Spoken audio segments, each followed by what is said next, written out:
সৌরভ আমাকে বলল, ফ্রেশ হয়েছো? তুমি কিছু খেয়েছো? আমি বললাম, আমি আর কিছু খেতে পারবো না, অনেক কিছু খেয়েছি, এরপর আমার পেট ফেটে যাবে। তাহলে তুমি ঘুমিয়ে পড়ো, কালকে দেখা হচ্ছে। কালকের কেন?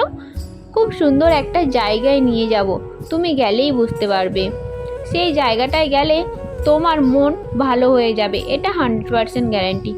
ঠিক আছে, আপনি তাহলে ঘুমিয়ে পড়ুন, আমার ঘুমোতে দেরি আছে, আমি একটু দিদির বাড়িতে যাব, দিদি আমায় ডেকেছে।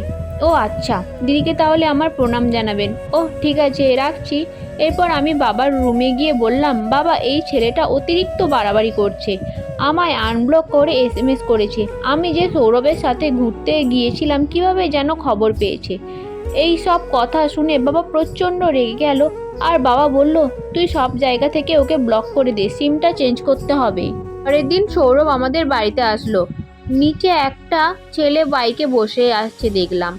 নিচে সে আমায় বারবার জিজ্ঞেস করছিল, কতলায় যাবেন? তখন আপনি কি বললেন? আমি বলেছি, আপনাকে কেন এত কিছু বলতে যাব? তুমি কি এই বাড়ির দারোয়ান?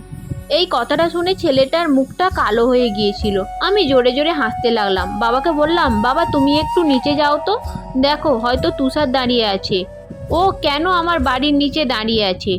ওর সাথে তো আমার বিয়ে ভেঙে গেছে। বাবা প্রচণ্ড রেগে গিয়ে তাড়াতাড়ি নিচে নামলো। নেমে দেখলো তুষার বাইক নিয়ে বসে আছে।